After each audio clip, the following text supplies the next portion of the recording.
बिस्मिल्लाहिर्रहमानिर्रहीम। अल्लाहुम्मा सल्ली व सल्लिम अला नबी रहमा। तस्लीम व रज़ा हिस्सा दोयम। नमाज पढ़न कम जनाना ते रोज़ा सरफा रोटी, उचियां बांगा ओ देंदे नीयत जिन्हां दी खोटी। मक्के दे वल ओही जांदे जेड़े होंदे कम दे कोजी। वे मियाँ बुलिया जे होवी हुब यार दे मिलन दी ते रख साफ अंदर दी कोठी। ये कलाम बाबा बुल्ले शाह का है, जिसमें आपने तस्लीम व रज़ा या सरेंडर का बुनियादी असूल बता दिया है, और वो ये है कि रख साफ अंदर दी कोठी।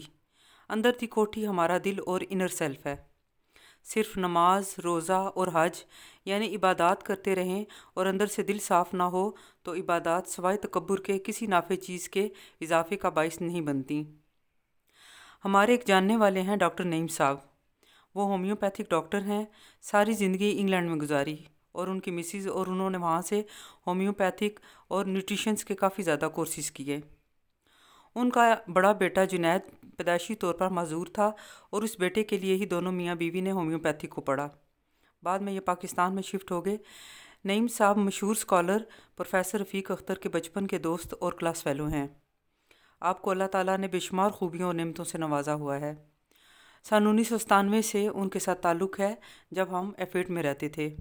हमारे पास ही उनका घर था। मैं सुबह की वॉक के बाद अमूमन उनके घर जाती थी और उनकी मिसी से कहा करती थी कि मुझे नाश्ता करवाएं। वो जैतून के तेल से पराठा बनाती थीं और बहुत खुश होकर प्यार से नाश्ता करवाती थीं और साथ साथ ग़िज़ाओं के बारे में मालूमात भी देती जाती थीं। उनका घर आज तक मेरे लिए खुशी और तमानियत का बाइस है। जुनैद की खिदमत इन दोनों मियाँ बीवी ने जिस तरह की थी, उसे सिर्फ इश्क ही कहा जा सकता है। 22 साल की उम्र में जुनैद फ़ौत हो गया। उसे फ़ौत हुए काफ़ी साल गुजर चुके हैं, लेकिन वो अपनी खामोशी और माजूरी के बावजूद माँ बाप समेत बहुत लोगों को नवाज कर इस दुनिया से रुखसत हुआ है। इनके दो बेटे रिजवान और अली इंतहाई फरमाबरदार हैं। अल्लाह उनके घर को हमेशा शादो आबाद रखे, आमीन। मैंने एक मरतबा नईम साहब से सवाल किया कि मैं अपने इर्द गिर्द देखती हूँ कि बहुत लोग इबादत गुजार होते हैं, लेकिन उनके लहजे इंतहाई करख्त होते हैं और लोगों के लिए उनके रवैये में लचक नहीं होती। इसकी क्या वजह है? नईम साहब ने जवाब दिया कि जब हम होम्योपैथिक की दवाई देते हैं तो साथ मरीज़ को मना करते हैं कि कोल्ड ड्रिंक्स नहीं पीनी। इसके अलावा कुछ और ग़िज़ाएँ भी हैं जो होम्योपैथिक की दवाइयों को एंटीडोट करती हैं और इन दवाइयों को फ़ायदे की बजाय नुकसान का बाइस बनाती हैं। बिल्कुल इसी तरह अगर इंसान के दिल के अंदर मुनाफ़क़त, झूठ, हसद और दीगर बुराइयां हों तो इबादत महज तकब्बुर के कुछ नहीं देती।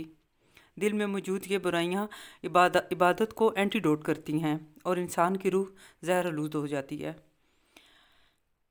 और सबसे बुनियादी बात तो यही है कि हम अंदर की सफाई करें। सूरह सबा में इरशाद बारी ताला है कि जब बादशाह बस्तियों में दाखिल होते हैं तो उसकी हर चीज़ को नीस्तो नाबूद कर देते हैं। हज़रत अब्दुल कादिर जिलानी रहमतुल्लाह अलैह ने इसकी तफसीर बयान करते हुए फरमाया था कि अल्लाह ताला सबसे बड़ा बादशाह है। जब वो किसी दिल में दाखिल होता है तो पहले से मौजूद हर चीज़ को ख़त्म कर देता है। अल्लाह अपने इश्क के लिए मुंतखब दिल में मौजूद खुदगर्जी, लालच, अना, नफ्स और मुनाफ़क़त के बुतों को तोड़ देता है।